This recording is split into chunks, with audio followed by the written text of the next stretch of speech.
You wake up, and for a few seconds everything feels normal. Then that familiar sensation returns like a heavy stone settling in your chest. You look around your room, see your belongings, your seemingly functional life, and yet you feel a void you can't quite name. It's not exactly sadness, it's not clinical depression, it's something deeper, more unsettling. It's the feeling that none of it truly matters. You go to work, you do your job, you smile when expected, but inside you carry this silent question that never leaves. What's the point? You've tried to fill this hole with achievements, with relationships, with endless distractions, but nothing seems to touch that empty core within you. At night, when the day's hustle finally quiets down, you're left alone with your thoughts, and the existential weight crashes back in full force. You wonder if you're the only one who feels this, if there's something fundamentally wrong with you, if this search for something more meaningful is just a delusion, or if there really is an answer you haven't found yet. Viktor Frankl, a psychiatrist who survived Auschwitz and other Nazi concentration camps, discovered something in the depths of human suffering that can completely transform this experience you're carrying. He doesn't offer quick fixes or empty promises of instant happiness. What Frankl discovered was tested in the most extreme circumstances a human being can face, and what he learned about the nature of human meaning and how to find it even when all seems lost might be exactly what you need to hear right now.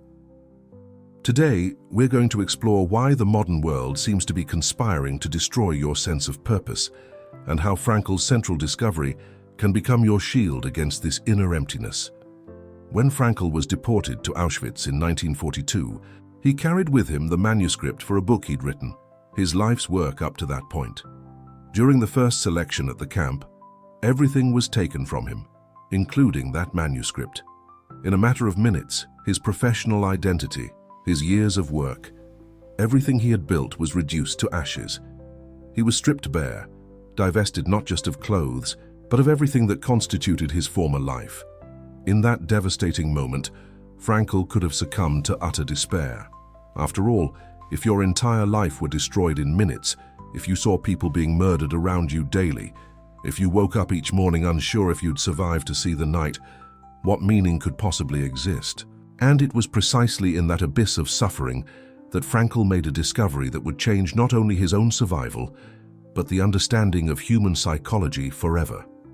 He observed something extraordinary. In the concentration camps, it wasn't necessarily the physically strongest who survived.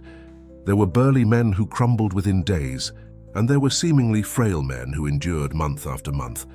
The difference wasn't in physical strength or even external circumstances, because they all shared the same horror.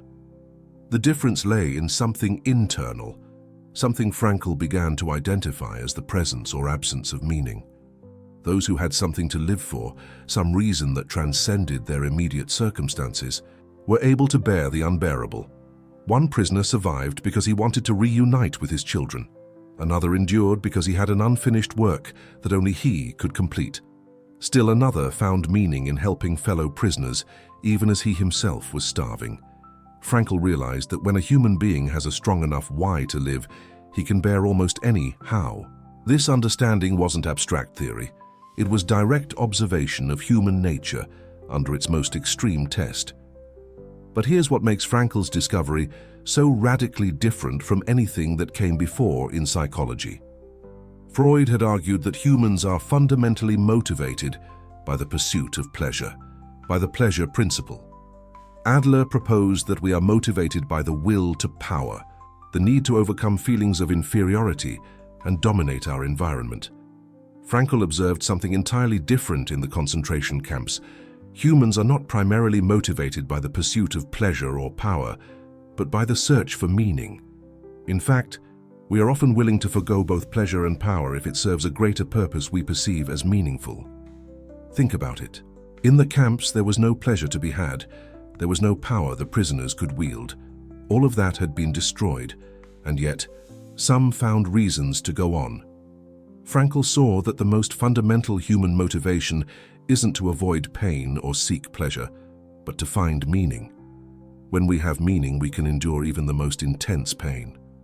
When we lack meaning, even pleasure becomes hollow and unsatisfying. This is the key to understanding why you might have everything society tells you should make you happy, all the achievements and comforts, and still feel that deep void.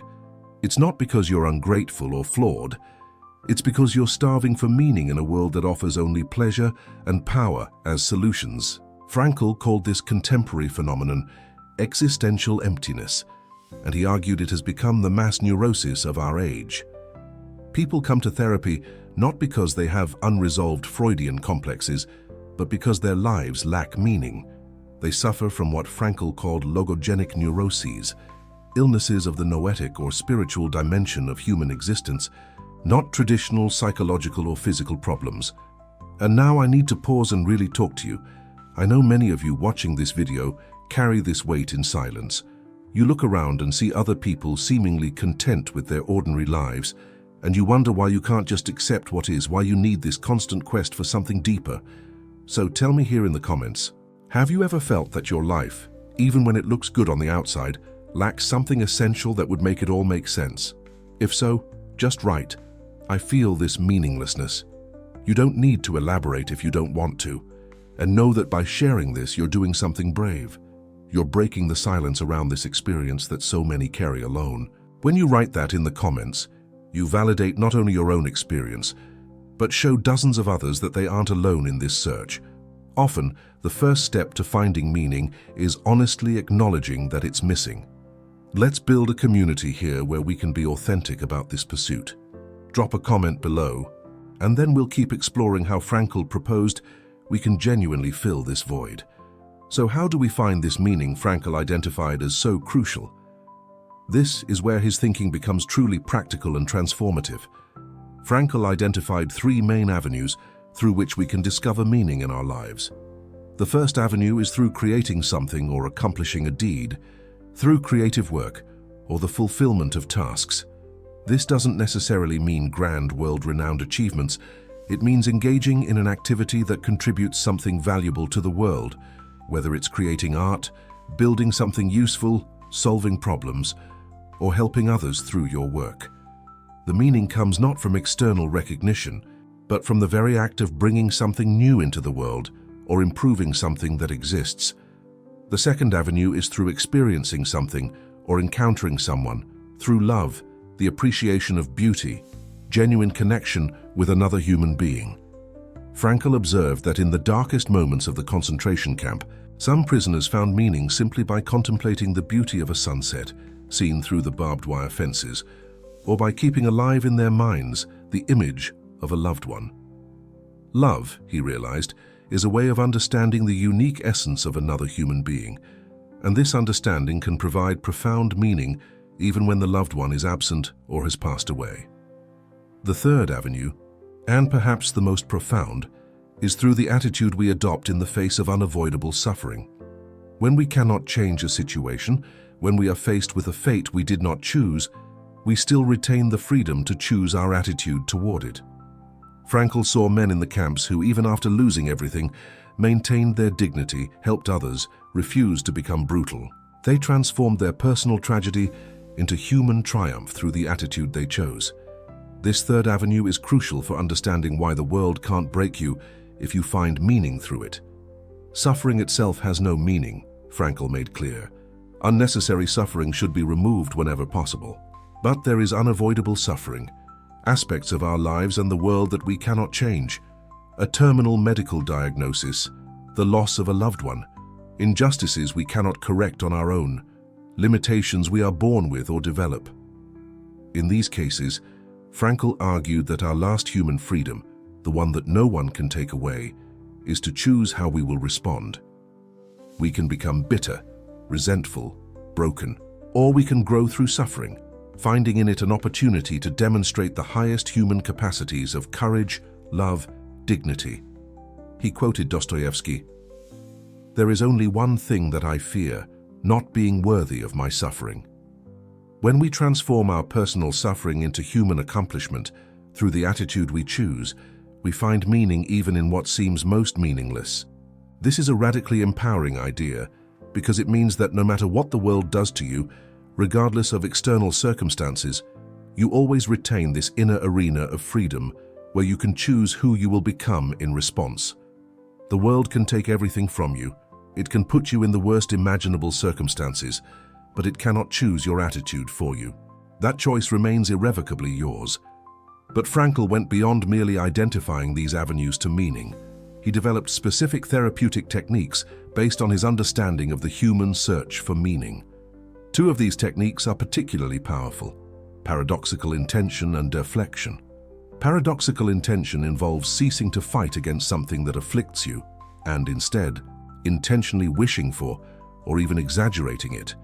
For example, if you suffer from insomnia because of the anxiety of not being able to sleep, paradoxical intention would involve deliberately trying to stay awake for as long as possible. Paradoxically, by removing the anxious struggle against insomnia, sleep often comes naturally. Frankl used this technique with patients suffering from phobias, anticipatory anxiety, obsessions. By instructing them to intentionally do or wish for what they feared, he broke the cycle of fear, generating more fear. The technique works because it specifically utilizes the human capacity for self-detachment, our ability to step back from ourselves, to observe ourselves with a certain distance, even to laugh at ourselves. This capacity for self-detachment is, according to Frankl, uniquely human. Animals cannot step back from themselves in this way. Deflection is complementary to paradoxical intention. It involves redirecting attention away from oneself toward something or someone beyond oneself. Frankl noted that many psychological problems are intensified by hyper-reflection, by excessive attention turned inward. The insomniac obsessively thinks about their sleep. The anxious person constantly monitors their bodily sensations. The depressed person endlessly ruminates about their feelings. Deflection involves redirecting this attention outward, toward meaningful tasks, toward other people, toward purposes that transcend the self. This technique utilizes another specifically human capacity that Frankl identified: self-transcendence, our ability and need to go beyond ourselves toward meanings and persons outside of ourselves. These two capacities, self-detachment and self-transcendence, constitute what Frankl called the noetic dimension of human existence. Noetic comes from the Greek nous, meaning mind or spirit. The noetic dimension is not necessarily religious, though it can encompass religion. It is simply the uniquely human dimension where reside our capacities to make free choices, to search for meaning, to question our existence, to commit ourselves to values, to love, to create. Frankl argued that traditional psychology and psychiatry often ignored or reduced this dimension, attempting to explain everything in biological or psychological terms. But when you reduce the human to merely the biological and psychological, you miss precisely what makes the human unique. An example Frankl liked to use: you can study the chemical composition of a painting, you can analyze the brushstrokes, you can do a Freudian analysis of the artist. But all of this does not capture the meaning of the work of art. The meaning exists in another dimension that cannot be reduced to physical components or the neuroses of the creator. Similarly, you can analyze someone biologically and psychologically, but what makes that person who they are, their values, their choices, their commitments, exists in this noetic dimension that transcends but includes the other dimensions, and it is precisely this noetic dimension that the modern world often ignores or crushes. Think about how our society tries to address the existential void so many people feel. We offer antidepressants, which can be helpful for clinical depression, but don't touch the void of meaning. We offer endless entertainment, constant distractions, unending stimulation. We offer the promise that if you just achieve more, earn more, consume more, you'll finally feel fulfilled. But all these solutions ignore the noetic dimension, the specifically human need for meaning. It's like trying to quench thirst by drinking water. You can fill your stomach, but the hunger for nutrients remains. The existential void cannot be filled with pleasure, power, or distraction because it exists on another plane. It requires meaning, and finding meaning requires engagement with the noetic dimension of existence. It requires asking the hard questions. What is my life for? What values guide my choices? To what or to whom am I committed? How can I contribute to something larger than myself? What attitude do I choose in the face of circumstances I cannot change? These aren't questions our society encourages. In fact, we're often discouraged from asking them. We're encouraged to seek comfort, security, pleasure, status, but no amount of these things can fill the hunger for meaning. Frankl observed that in affluent societies where basic needs are met, the existential void becomes epidemic. It's not because people have fewer reasons to live, but because they have fewer clear demands. In difficult circumstances, meaning sometimes presents itself clearly: survive, protect loved ones, resist oppression. In comfortable circumstances, you must actively seek meaning because it no longer imposes itself through external necessity.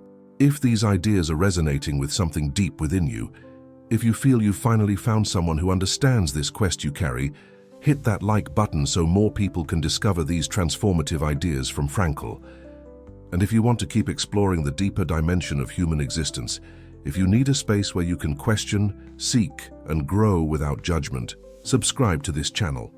Here we dive weekly into the thinking of Frankl and other humanist philosophers who offer real answers to the meaning crisis our society faces. You don't have to walk alone on this journey of discovering what makes your life truly meaningful. Hit that subscribe button and come join this community of people brave enough to seek more than just pleasure and distraction. Now there's an important objection that needs addressing. Some critics of Frankl argue that his approach places too much responsibility on the individual, which can lead to victim blaming. If someone is suffering, telling them they need to find meaning in their suffering can sound cruel or insensitive. This criticism deserves serious consideration. Frankl never argued that all suffering has meaning or should be accepted. He was a doctor and dedicated his life to alleviating unnecessary suffering. His approach was that when suffering is inevitable, when it cannot be removed or changed, then and only then should we seek to transform it through the attitude we choose. Nor did he argue that finding meaning is easy or that everyone can achieve it. He recognized that extreme circumstances can crush people, that trauma can destroy the capacity to seek meaning. His approach was not to blame those who cannot find meaning, but to illuminate the possibility for those who can. Furthermore, Frankl was clear that meaning cannot be handed over by someone else or artificially invented. Meaning must be discovered, and each person must discover the unique meaning of their own life. The therapist cannot tell the patient what the meaning of their life is. They can only help the patient discover it for themselves. This discovery often happens through recognizing that life is constantly posing questions to us, and we must answer not with words or meditation, but with action, with the choices we make and the attitude we adopt. This idea that life asks us questions, and we must answer, is a radical inversion of how we normally think. We usually ask, what is the meaning of life? Frankl suggested the question is inverted.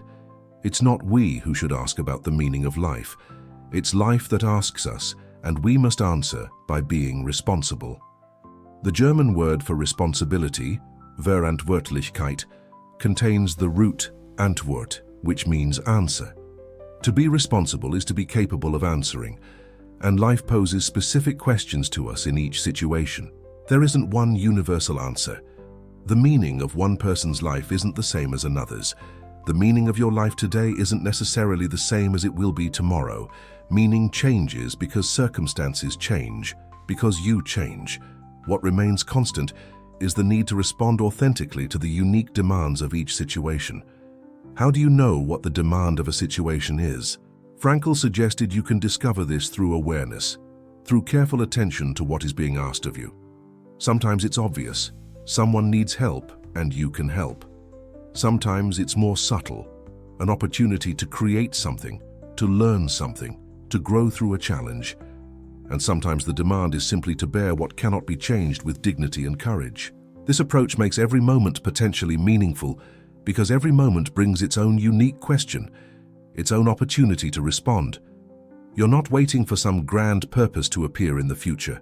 Meaning is available here and now through how you respond to this specific moment. But what about when you genuinely don't know what the meaning is? When life feels confusing and you can't discern what question is being asked of you?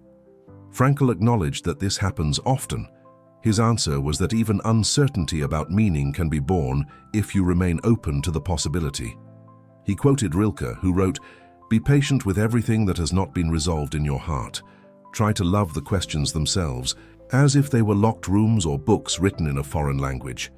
Do not seek the answers that cannot be given, because you would not be able to live them. Live the questions now." Perhaps, without even realizing it, you're gradually living out a distant answer. Frankl valued this attitude of staying open, of living the questions, of trusting that meaning can be found even when it's not immediately apparent. He also suggested that we often discover meaning in retrospect. At the moment, an experience might seem meaningless or even cruel. Later, looking back, we can see how it transformed us, taught us something crucial, prepared us for something that came next. This doesn't mean everything has a predetermined meaning or that there's some cosmic plan. It simply means our capacity to create meaning is so powerful that we can often extract significance even from experiences that seemed devastating at the time. There's a story Frankl told about one of his patients that powerfully illustrates this. An elderly doctor came to therapy with Frankl, suffering from severe depression because his wife had died. He couldn't get over the loss. He felt his life was over. Frankl asked him, "Doctor, what would have happened if you had died first and your wife had survived?" The doctor replied, "Oh, for her, it would have been terrible. How she would have suffered." Frankl then said, "You see, doctor, that suffering was spared her, and it was you who spared her. Now you must pay for that by surviving and mourning." The doctor said nothing. He shook Frankl's hand and left the office. The suffering hadn't disappeared, but now it had meaning. He was suffering to spare someone else from suffering. His love for her continued through his willingness to carry that burden in her place. This story shows how meaning can completely transform our experience of suffering without necessarily removing the suffering. The doctor still mourned, but the mourning now had purpose, dignity, meaning. It was no longer empty. It was an expression of love. This understanding has profound implications for how we live. If meaning can be found even in the worst circumstances, through the attitude we choose, then no external circumstance can definitively destroy us. The world can take everything from you. It can put you in the most difficult situations. It can break your body. It can strip you of everything you have. But it cannot remove your capacity to choose your attitude. It cannot force you to give up your dignity. It cannot make you stop loving or caring. These things remain free. They remain under your control. This is the ultimate freedom Frankl discovered in Auschwitz. A freedom no circumstance can destroy because it exists in the noetic dimension, in the dimension of the human spirit that transcends physical and social conditions. That's why the world cannot destroy you if you find this. This isn't some external object or achievement. It's the realization that you possess an irrevocable inner freedom, that you can choose your attitude, that you can find meaning through creating, loving, or enduring with dignity. Once you understand this deeply, not just intellectually but existentially, you become fundamentally indestructible in a crucial way. Your body may be wounded, your circumstances may be difficult, you may lose a great deal. But the core of what makes you human, your capacity to respond with meaning, remains untouched. This isn't naive optimism. Frankl witnessed the worst of humanity. He saw people destroyed. He saw people choosing brutality and giving up. He didn't deny that extreme circumstances can break people, but he also saw that it's not inevitable, that even in the worst circumstances, some maintain their humanity, their capacity to choose. And if that's possible in Auschwitz, it's certainly possible in the more common difficulties we face. You might be facing loneliness, or illness, or loss, or failure, or simply the existential weight of living in a world that often feels meaningless. Whatever your challenge, you retain that freedom to choose how you will respond. You can choose despair, or you can choose to seek meaning. You can choose bitterness, or you can choose growth. You can choose isolation, or you can choose connection. The world doesn't make these choices for you. Circumstances influence. They make things difficult. They sometimes make certain choices extremely hard, but the final choice remains yours. So returning to that feeling we started with, that existential emptiness you feel when you wake up, that silent question that never goes away. Frankl would say that this emptiness is not an illness or a defect. It's your noetic dimension crying out for attention, your specifically human need for meaning demanding to be met. And the solution isn't to suppress this cry with distraction or unnecessary medication. The solution is to engage with it, to ask the hard questions about what makes your life meaningful, to discover the unique ways through which you can respond to the demands of your particular situation. Perhaps it's through creating something only you can create. Perhaps it's through loving someone in a way only you can love. Perhaps it's through enduring something difficult with a dignity that transforms suffering into triumph. It's likely a combination of all three at different times in your life. But meaning is available. It's not guaranteed, it's not automatic, it doesn't come without effort. But it is available to anyone who genuinely seeks it. And when you find it, even temporarily, that emptiness begins to fill. Not with happiness necessarily, because meaning and happiness aren't the same thing. You can find meaning in deeply difficult situations where happiness would be impossible, but meaning brings something deeper than happiness. It brings the sense that your life matters, that your existence has purpose, that you are responding appropriately to the unique demands of your situation. Let me ask you something now, something you can reflect on even after this video ends. Looking at your life right now, what are the unique questions your particular situation is asking of you? Not the universal questions about the meaning of life in the abstract, but the specific questions of your life right now. What needs to be done that only you can do? Who needs to be loved in a way that you can love? What difficulty are you facing that could be transformed through a shift in your attitude? These are not easy questions, and the answers may not come immediately. But the very act of asking these questions, of opening yourself to the possibility of meaning, is already a step toward finding it. You are already engaging with your noetic dimension. You are already exercising your specifically human freedom to seek meaning. And if you're doing that, then no matter what the world throws at you, you possess something that cannot be destroyed. Share your thoughts in the comments if you feel like it. Sometimes articulating our thoughts, even briefly, helps clarify what we're reaching for. And your reflection might inspire others on this same journey. This is Viktor Frankl's ultimate and most important message. You are not a passive victim of your circumstances. You are responsible for responding to them. That responsibility can feel heavy at times. It can feel unfair. Why should you bear the weight of creating meaning in a world that often seems to conspire against it? But Frankl would say that this responsibility is also your greatest dignity. It's what makes you human. It's what means your life has a unique meaning that no one else can fulfill. If you want to keep exploring these ideas that can genuinely transform how you live, subscribe to this channel, hit that notification bell, and join us every week as we dive into the wisdom of Frankl and other thinkers who take the deep dimension of human existence seriously. You deserve more than just distraction and superficial comfort. You deserve a real path toward meaning. And we're here to explore that path together. Thanks for being here today. Your quest matters. You matter. And the meaning you can create through your life, through your choices and attitudes, is something the world can never destroy.